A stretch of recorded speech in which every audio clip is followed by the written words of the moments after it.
Alright, guys, we are on chapter 26, The Burial. And perhaps it was the twilight that caused such a sharp change in the procurator's appearance. He aged, grew hunched as if before one's eyes, and besides that, became alarmed. Once he looked around and gave a start for some reason, casting an eye on the empty chair with the cloak thrown over its back. The night of the feast was approaching, the evening shadows played their game, and the tired procurator probably imagined that someone was sitting in the empty chair. Yielding to his faint-heartedness and ruffling the cloak, the procurator let it drop and began rushing about the balcony, now rubbing his hands, now rushing to the table and seizing the cup, now stopping and staring senselessly at the mosaics of the floor, as if trying to read something written there. It was the second time in the same day that anguish came over him. Rubbing his temple where only a dull, slightly aching reminder of the morning's infernal pain lingered, the procurator strained to understand what the reason for his soul's torments was. And he quickly understood it, but attempted to deceive himself. It was clear to him that that afternoon he had lost something irretrievably, and that he now wanted to make up for the loss by some petty, worthless, and above all, belated actions. The deceiving of himself consisted in the procurator's trying to convince himself that these actions, now this evening, were no less important than the morning's sentence. But in this the procurator succeeded very poorly. At one of his turns he stopped abruptly and whistled. In response to this whistle a low barking resounded in the twilight, and a gigantic sharp-eared dog with a great pout and a gold-studded collar sprang from the garden onto the balcony. "Banga, Banga!" the procurator cried weakly. The dog rose on his hind legs, placed his front paws on his master's shoulders, nearly knocking him to the floor, and licked his cheek. The procurator sat down in the armchair. Banga, his tongue hanging out, panting heavily, lay down at his master's feet, and the joy in the dog's eyes meant that the storm was over. The only thing in the world that the fearless dog was afraid of, and also that he was again there, next to the man whom he loved, respected, and considered the most powerful man in the world, the ruler of all men, thanks to whom the dog considered himself a privileged, superior, and special being.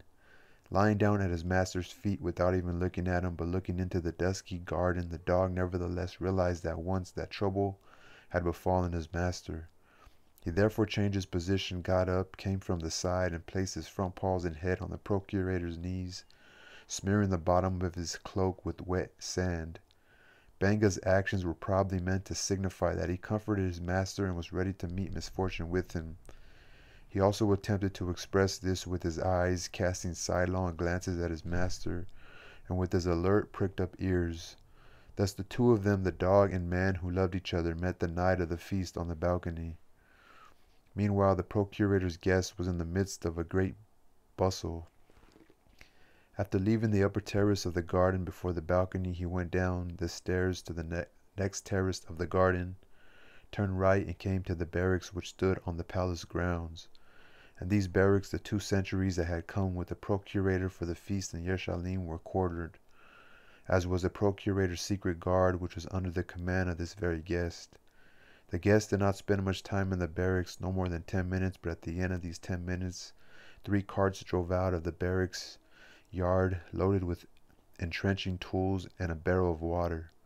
The carts were escorted by 15 mounted men in gray cloaks. Under their escort, the carts left the palace grounds by the rear gate, turned west, drove through gates in the city wall, and followed a path first to the Bethlehem road, then down this road to the north, came to the intersection by the Hebron gate, and then moved down the Haifa road, along with the procession had gone during the day with the men condemned to death. By that time it was already dark, and the moon appeared on the horizon. Soon after the departure of the carts with their escorting detachment, the procurator's guests also left the palace grounds on horseback, having changed into a dark, worn chiton. The guest went not out of the city, but into it. Some time later he could be seen approaching the Antonia fortress, located to the north and in the vicinity of the great temple. The guest did not spend much time in the fortress either, and then his tracks turned up in the lower city in its crooked and tangled streets. Here the guest now came riding a mule. Knowing the city well, the guest easily found the street he wanted. It was called Greek Street because there were several Greek shops on it. Among them one that sold carpets. Precisely by this shop the guest stopped his mule, dismounted, and tied it to the ring by the gate. The shop was closed by then. The guest walked through the little gate beside the entrance to the shop and found himself in a small square courtyard, surrounded on 3 sides by sheds. Turning a corner inside the yard, the guest came to the stone terrace of a house all twined with ivy and looked around. Both the little house and the sheds were dark. No lamps were lit yet. The guest called softly, "Nisa."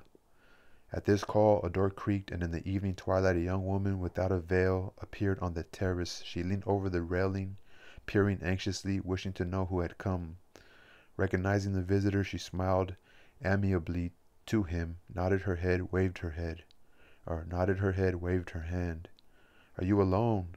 Afranius asked softly in Greek. "Yes," the woman on the terrace whispered. "My husband left for Caesarea in the morning." Here the woman looked back at the door and added in a whisper, "But the serving woman is at home." Here she made a gesture meaning, "Come in." Afranius looked around and went up the stone steps, after which both he and the woman disappeared into the house. With this woman Afranius spent very little time, certainly no more than 5 minutes, after which he left the house and the terrace, pulled the hood down lower on his eyes, and went out to the street. Just then the lamps were being lit in the houses. The pre-festive tumult was still considerable, and Afranius on his mule lost himself in the stream of riders and passerbys. His subsequent route is not known to anyone. The woman Afranius called Nisa, left alone, began changing her clothes and was hurrying greatly. But difficult though it was for her to find the things she needed in the dark room, she did not light a lamp or call the serving woman. Only after she was ready and her head was covered by a dark veil did the sound of her voice break the silence in the little house. "If anyone asks for me, say I went to visit Ananta."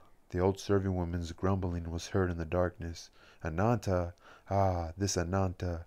Didn't your husband forbid you to visit her? She's a procuress, your Ananta. Wait till I tell your husband." "Well, well, be quiet," Nisa replied, and like a shadow slipped out of the house.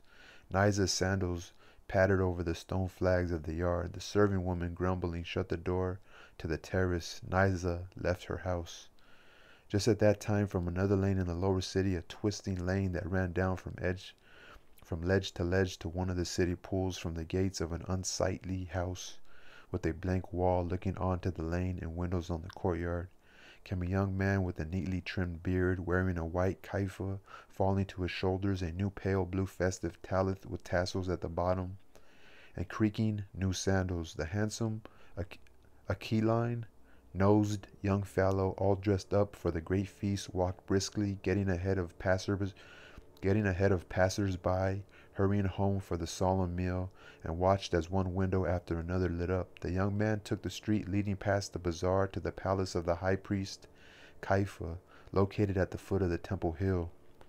Sometime later he could be seen entering the gates of Kaifa's courtyard, and a bit later still leaving the same courtyard. After visiting the palace where the lamps and torches already blazed and where the festive bustle had already begun, the young man started walking still more briskly, still more joyfully, hastening back to the lower city. At the corner where the street flowed into the marketplace, amidst the seething and tumult, he was overtaken by a slight woman walking with a dancer's gait and a black veil that came down over her eyes. As she overtook the handsome young man, this woman raised her veil for a moment, cast a glance in the young man's direction, yet not only did not slow her pace, but quickened it, as if trying to escape from the one she had overtaken. The young man not only noticed this woman, no, he also recognized her, and having recognized her, gave a start, halted, looking perplexedly into her back, and at once set out after her.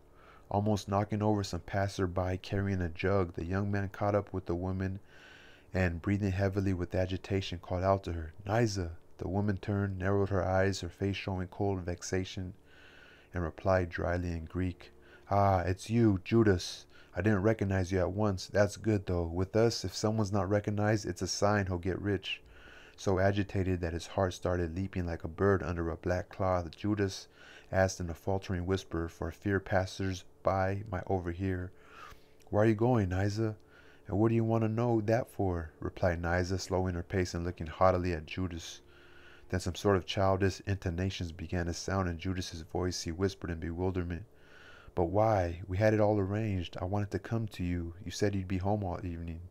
"Ah, no, no," answered Niza, and she poured her lower lip capriciously, which made it seem to Judas that her face, the most beautiful face he had ever seen in his life, became still more beautiful. "I was bored. You're having a feast, and what am I supposed to do? Sit and listen to you sighing on the terrace? And be afraid, on top of it, that the serving woman will tell him about it? No, no, I decided to go out of town and listen to the nightingales." "How, out of town?" the bewildered Judas asked. "Alone?" "Of course alone," answered Niza. "Let me accompany you," Judas asked breathlessly. His mind clouded. He forgot everything in the world and looked with imploring eyes into the blue eyes of Niza, which now seemed black. Niza said nothing and quickened her pace. "Why are you silent, Niza?" Judas said pitifully, adjusting his pace to hers. "Won't I be bored with you?" Niza suddenly asked and stopped. Here Judas's thoughts became totally confused. "Well, all right," Niza finally softened. "Come along." "But where? Where?" "Wait, let's go into this yard and arrange it. Otherwise I'm afraid some acquaintance will see me, and then they'll tell my husband I was out with my lover." And here Niza and Judas were no longer in the bazaar. They were whispering under the gateway of some yard. "Go to the olive estate." "The olive estate," Niza whispered, pulling the veil over her eyes and turning away from a man who was coming through the gateway with a bucket. "To Gethsemane, beyond the Kidron, understand?"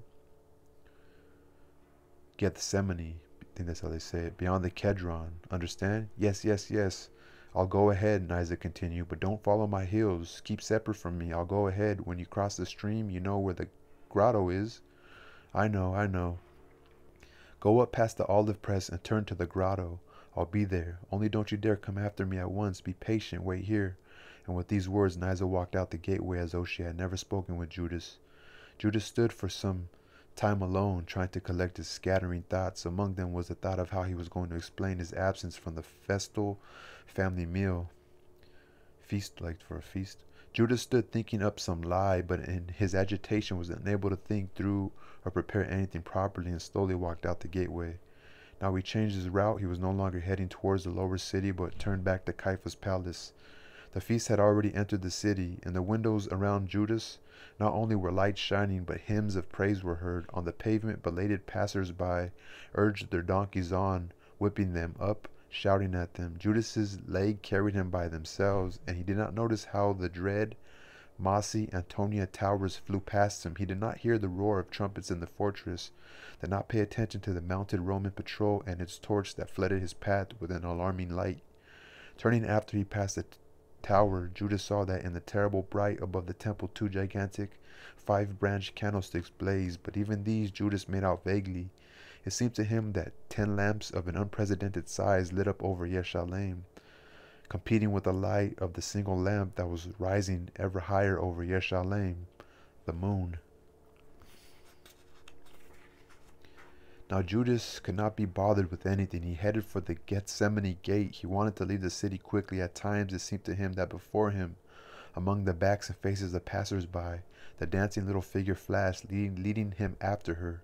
But this was an illusion. Judas realized that Niza was significantly ahead of him. Judas rushed past the money-changing shops and finally got to Gethsemane gate. There, burning with impatience, he was still forced to wait. Camels were coming into the city, and after them rode a Syrian military patrol, which Judas cursed mentally. But all things come to an end. The impatient Judas was already beyond the city wall. To the left of him, Judas saw a small cemetery. Next to it, several striped pilgrims' tents.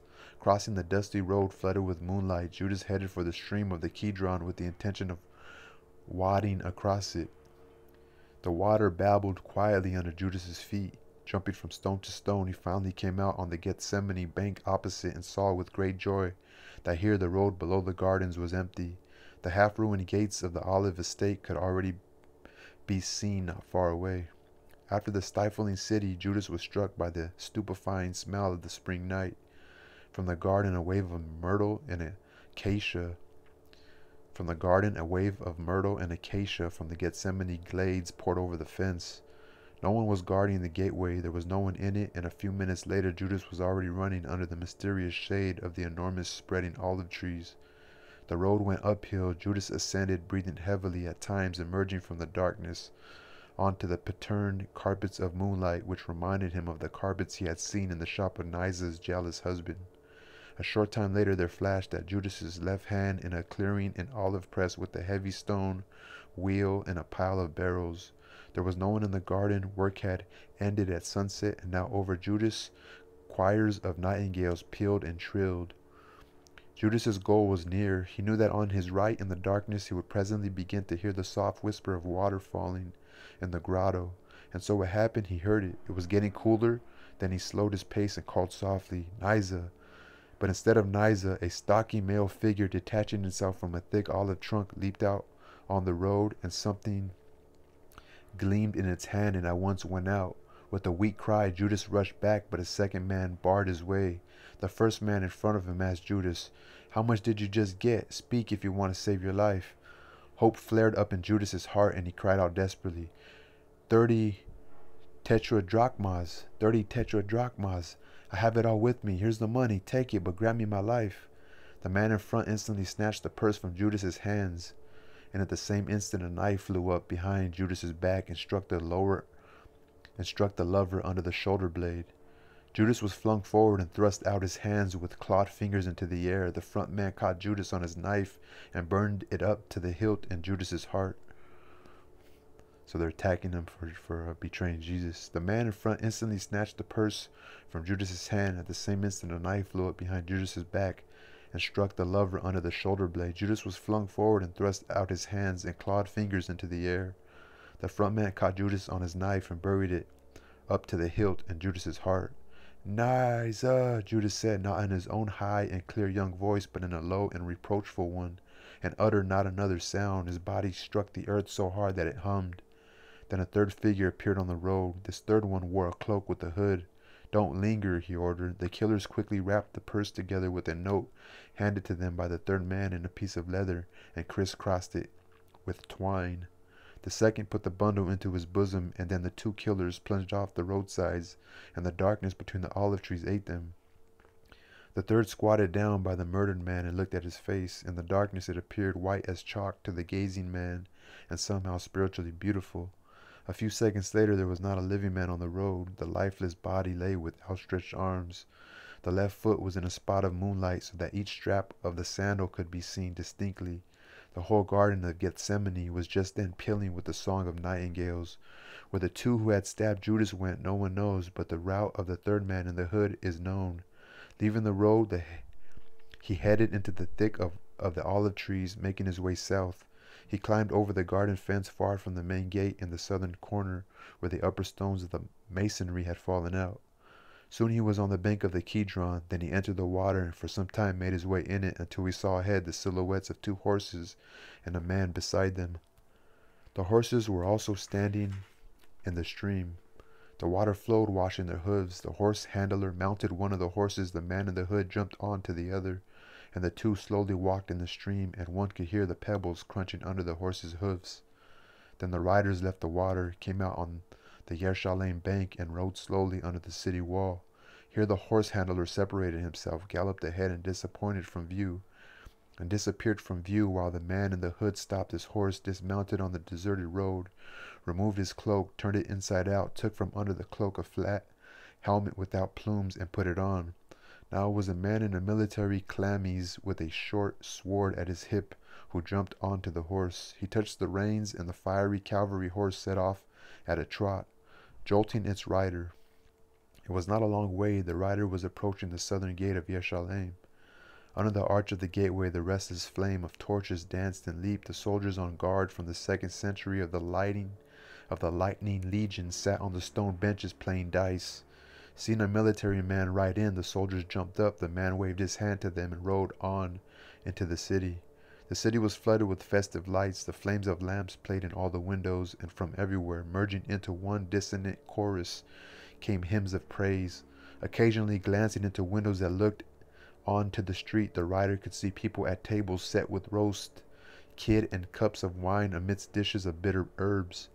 Whistling some quiet song, the rider made his way at an unhurried trot through the deserted streets of the lower city, heading for the Antonia Tower, glancing occasionally at the 5 branched candlesticks such as the world had never seen, blazing above the temple, or at the moon that hung still higher than the 5-branched candlesticks. The palace of Herod the Great took no part in the solemnities of the Passover night. In the auxiliary quarters of the palace facing to the south, where the officers of the Roman cohort and the legate of the legion were stationed, lights burned and there was a feeling of some movement and life.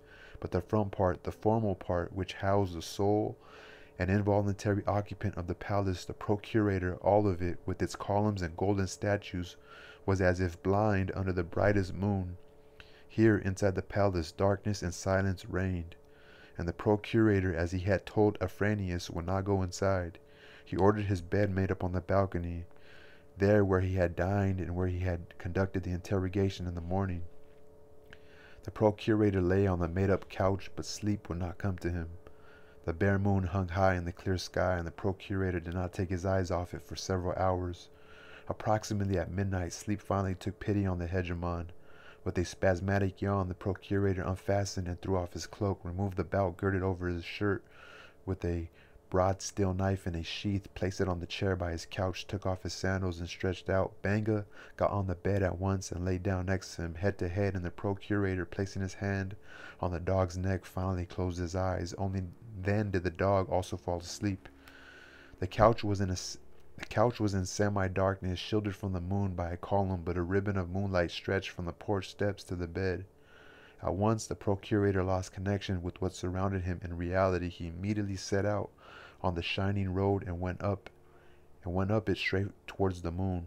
He even burst out laughing in his sleep from happiness, so wonderful and inimitable did everything come to be on the transparent pale blue road.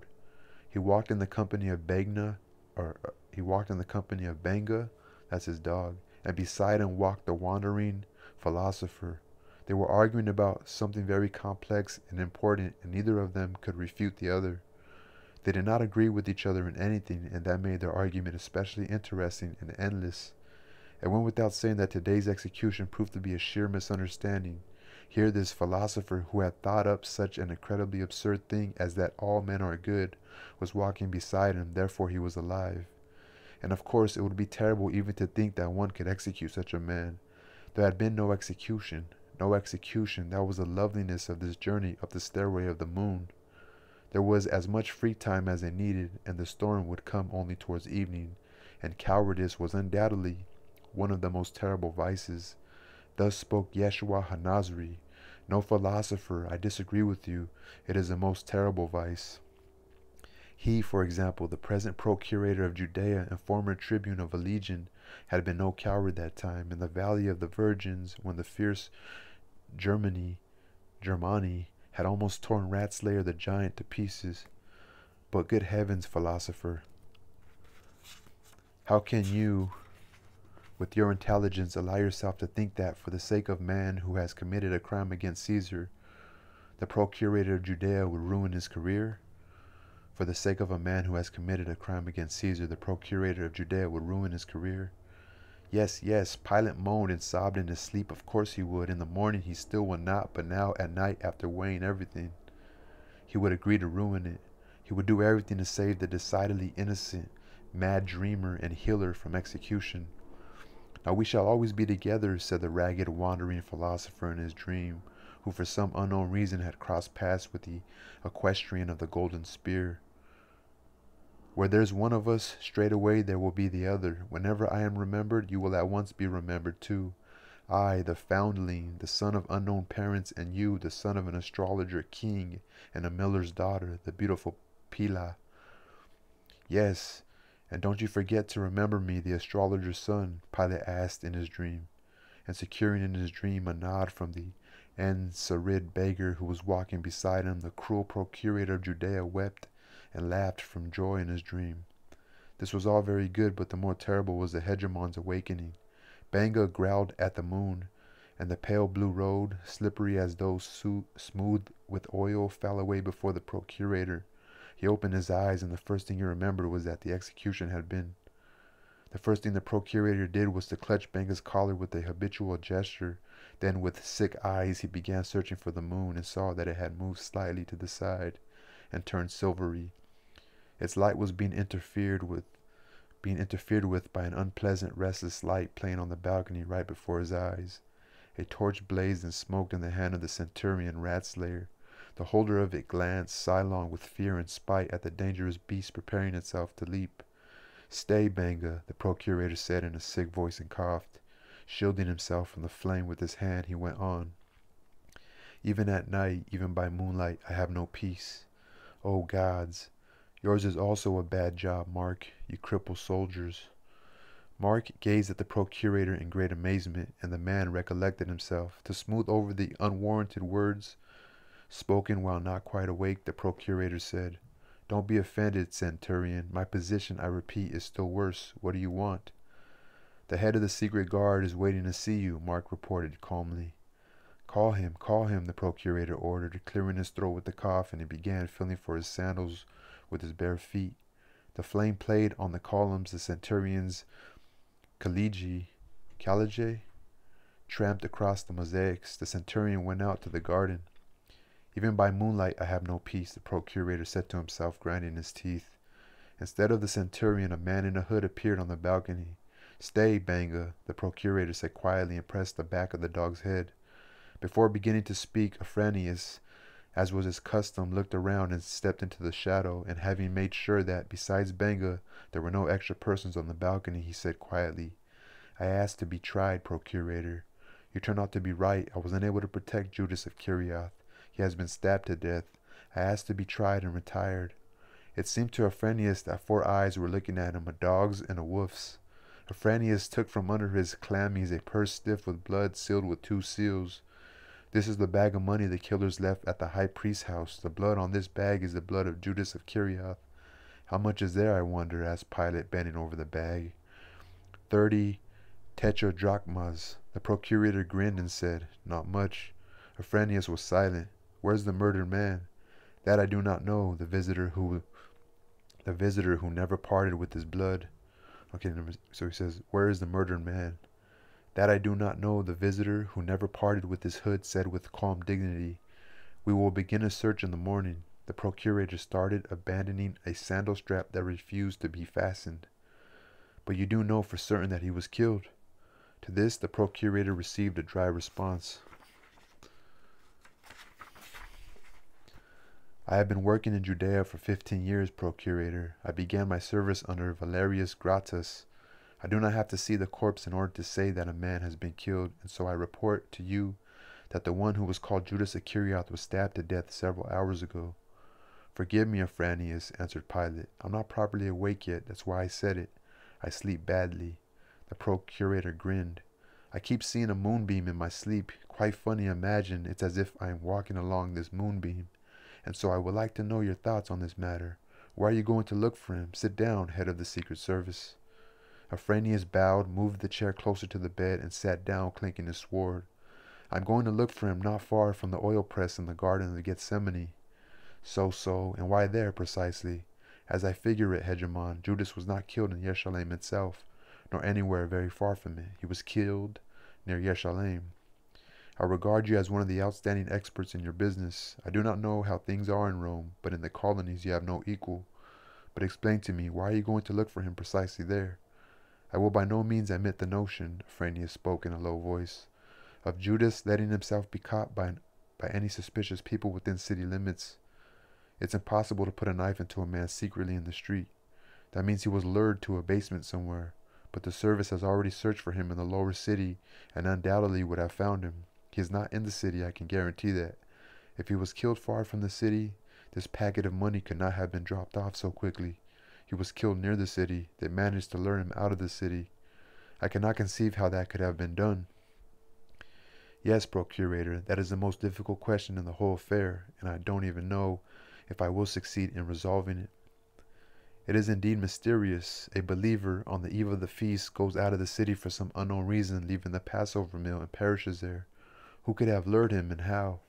Could it have been done by a woman?" the procurator asked on a sudden inspiration.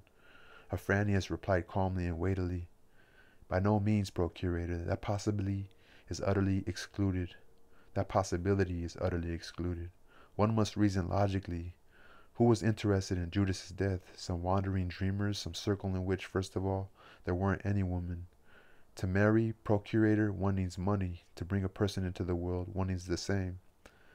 But to put a knife into a man with the help of a woman, one needs very big money, and no vagabond has got it. There was no woman in this affair, procurator. Moreover, I will say that such an interpretation of the murder can only throw us off the track, hinder the investigation, and confuse me. Ah, yes, I forgot to ask. The procurator rubbed his forehead. How did they manage to foist the money on Kaifa? You see, procurator, that is not especially complicated. The avengers came from behind Kaifa's palace where the lane is higher than the yard. They threw the packet over the fence.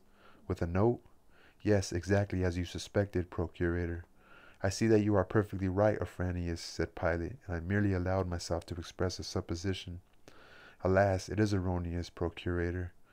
But what is it, then? What is it? Exclaimed the procurator, peering into Afranius' face with greedy curiosity.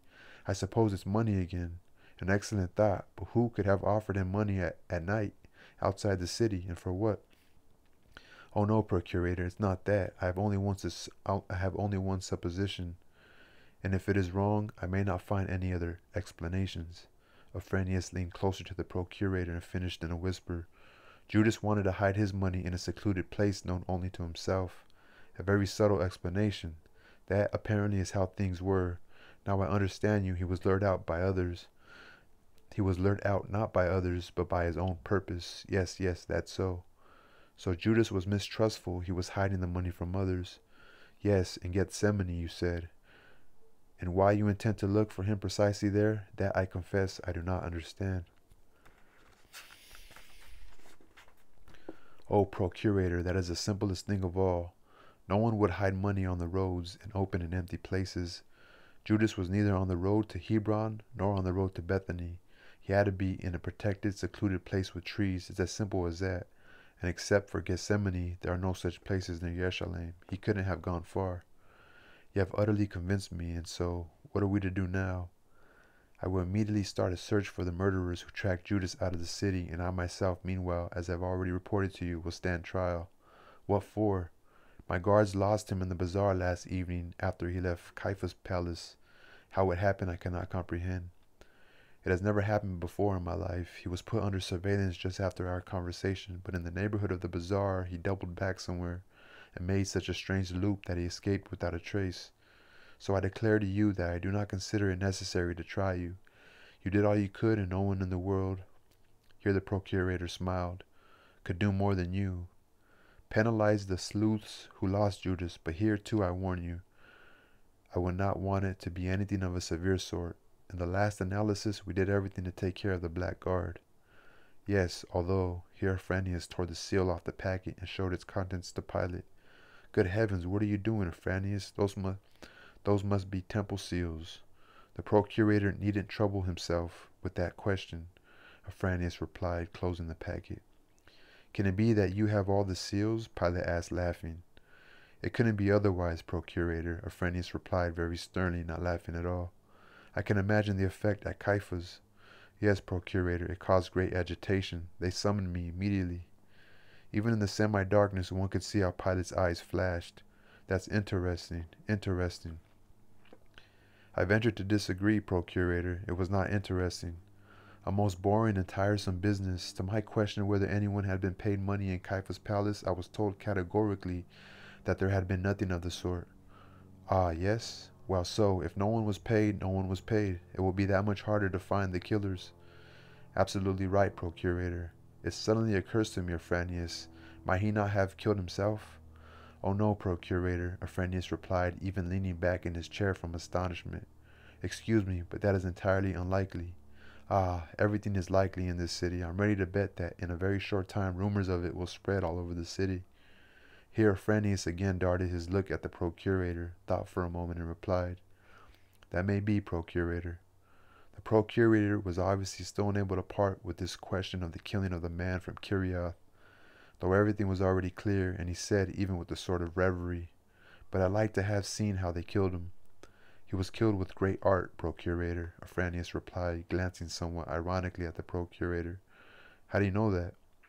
Kindly pay attention to the bag, procurator, Afranius replied. I guarantee you that Judas's blood gushed out in a stream. I've seen murdered people in my time, Procurator. So of course he won't rise? No, Procurator. He will rise, replied Afranius, smiling philosophically. When the trumpet of the Messiah they're expecting here sounds over him, but before then he won't rise. Enough, Afranius, the question is clear. Let's go on to the burial. The executed men have been buried, Procurator. Oh, Afranius, it would be a crime to try you. You're deserving of the highest reward. How was it? Afranius began to tell about it while he himself was occupied with Judas's affair. A detachment of the secret guard, under the direction of his assistant, arrived at the hill as evening came. One of the bodies was not found on the hilltop. Pilate gave a start and said hoarsely, "Ah, how did I not foresee it?" "No need to worry, Procurator," said Afranius, and he went on with his narrative. The bodies of Dismas and Gestas, their eyes pecked out by carrion birds, were taken up, and they immediately rushed in search of the third body, who was discovered in a very short time, a certain man. "Matthew Levy," said Pilate, not questioningly, but rather affirmatively. "Yes, Procurator, Matthew Levy was hiding in a cave on the northern slope of Bold Skull, waiting for darkness. The naked body of Yeshua HaNazari was with him. When the guards entered the cave with the torch, Levy fell into despair and wrath. He shouted about having committed no crime, and about every man's right by law to bury an executed criminal if he so desires. Matthew Levy said he did not want to part with the body. He was agitated, cried out something incoherent, now begging, now threatening and cursing. Did they have to arrest him? Pilate asked glumly. No, Procurator, no, Afranius replied very soothingly. They managed to quiet the impudent madman. Explaining to him that the body would be buried, Levy, having grasped what was being said to him, calmed down, but announced that he would not leave and wished to take part in the burial.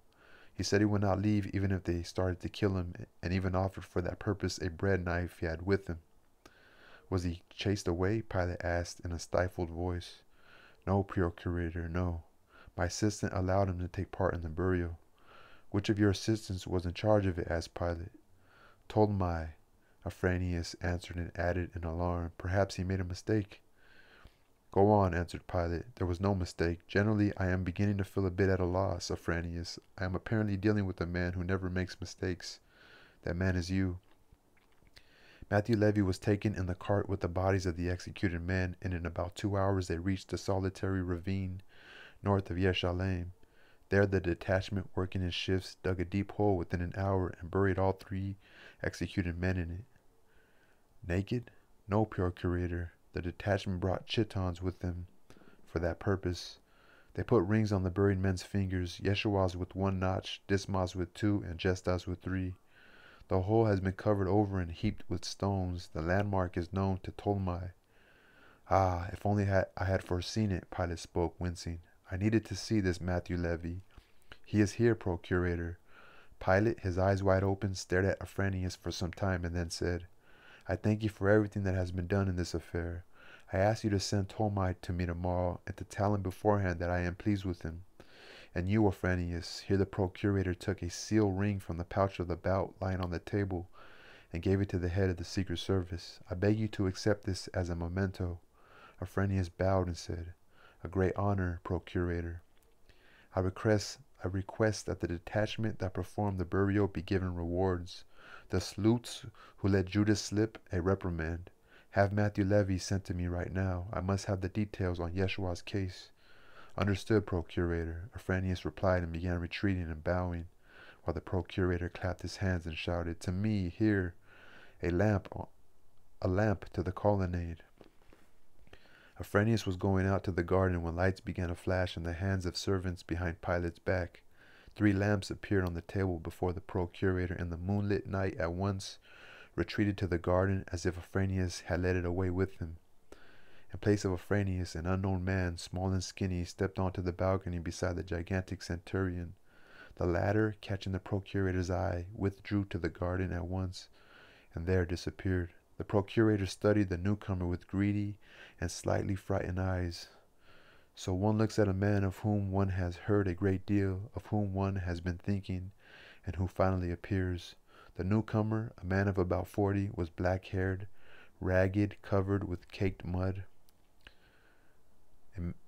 and looked wolf-like from under his knitted brows. In short, he was very unsightly, and rather resembled a city beggar, of whom there were many hanging about on the porches of the temple or in the bazaars of the noisy and dirty lower city.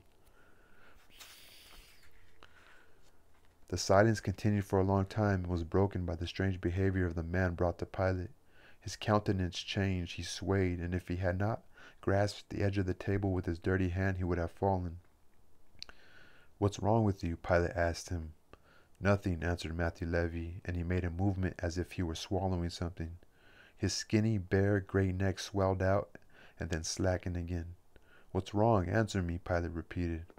"I'm tired," Levy answered, and looked sullenly at the floor. "Sit down," said Pilate, pointing to the chair.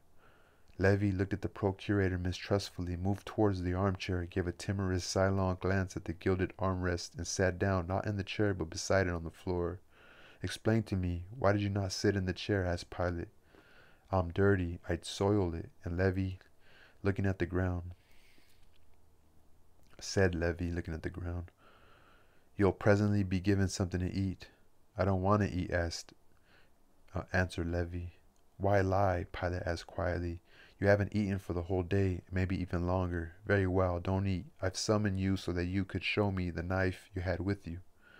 "The soldiers took it from me when they brought me here," Levy replied, and added sullenly, "You must give it back to me. I have to return it to its owner. I stole it." "What for?" "To cut the ropes," answered Levy. "Mark!" cried the procurator, and the centurion stepped in under the columns. "Give me his knife." The centurion took a dirty bread knife from one of the two cases on his belt, handed it to the procurator, and withdrew. "Who did you take the knife from?" "From the bakery by the Hebron gate, just as you entered the city, on the left." Pilate looked at the broad blade, for some reason, tried the sharpness of the edge with his finger, and said, "Concerning the knife, you needn't worry. The knife will be returned to the shop. But now I want a second thing. Show me the charta you carry with you, on which Yeshua's words are written down." Levy looked at Pilate with hatred and smiled such an inimical smile that his face became completely ugly. "You want to take away the last thing?" he asked. "I didn't say, 'Give me,'" answered Pilate. "I said, 'Show me.'" Levy fumbled in his bosom and produced a parchment scroll. Pilate took it, unrolled it, spread it out between the lights, and, squinting, began to study the barely legible ink marks. It was difficult to understand these crabbed lines, and Pilate kept wincing and leaning right to the parchment, running his fingers over the lines. He did manage to make out that the writing represented an incoherent chain of certain utterances, certain dates, household records, and poetic fragments. Some of it Pilate could read. "There is no death. Yesterday we ate sweet spring bakurath." Grimacing with the effort, Pilate squinted as he read. "We shall see the pure river of the water of life. Mankind shall look at the sun through transparent crystal." Here Pilate gave a start. In the last lines of the parchment he made out the words, "Greater vice, cowardice." Pilate rolled up the parchment and with an abrupt movement handed it to Levy. "Take it," he said, and after a pause added, "You're a bookish man, I see, and there's no need for you to go around alone in beggar's clothing, without shelter. I have a big library in Caesarea. I am very rich and want to take you to work for me. You will sort out and look after the papyri. You will be fed and clothed." Levy stood up and replied, "No, I don't want to." "Why?" the procurator asked, his face darkening. "Am I disagreeable to you? Are you afraid of me?" The same bad smile distorted Levy's face, and he said, "No, because you'll be afraid of me. It won't be very easy for you to look me in the face now that you've killed him." "Quiet," replied Pilate. "Take some money." Levy shook his head negatively, and the procurator went on. "I know you consider yourself a disciple of Yeshua, but I can tell you that you learned nothing of what he taught you, for if you had, you would certainly take something from me.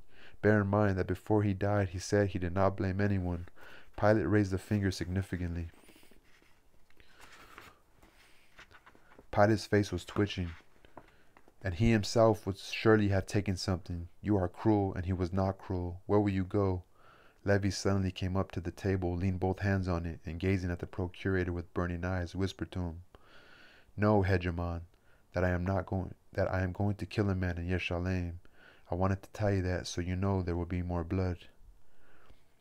"Know, hegemon, that I am going to kill a man in Yerushalayim. I wanted to tell you that so you know there will be more blood." I too know there will be more of it, replied Pilate. You haven't surprised me with your words. You want, of course, to kill me. You I won't manage to kill, replied Levy, baring his teeth and smiling. I'm not such a foolish man as to count on that, but I'll kill Judas of Kerioth. I'll devote the rest of my life to it. Here pleasure showed in the procurator's face, and beckoning Matthew Levy to come closer, he said, You won't manage to do it. Don't trouble yourself. Judas has already been killed this night. Levy sprang away from the table, looking wildly around, and cried out, Who did it? Don't be jealous, Pilate answered, his teeth bared, and rubbed his hands. I'm afraid he had other admirers besides you. Who did it? Levy repeated in a whisper. Pilate answered, I did it. Levy opened his mouth and stared at the procurator, who said quietly, It is, of course, not much to have done, but all the same I did it. And he added, Well, and now will you take something? Levy considered, relented, and finally said, Have them give me a piece of clean parchment. An hour went by. Levy was not in the palace. Now the silence of the dawn was broken only by the quiet noise of the sentry's footsteps in the garden. The moon was quickly losing its color. One could see at the other edge of the sky the whitish dot of the morning star. The lamps had gone out long, long ago. The procurator lay on the couch, putting his hand under his cheek. He slept and breathed soundlessly. Beside him slept Banga. Thus was the dawn of the 15th day of Nisan, met by the 5th procurator of Judea, Pontius Pilate.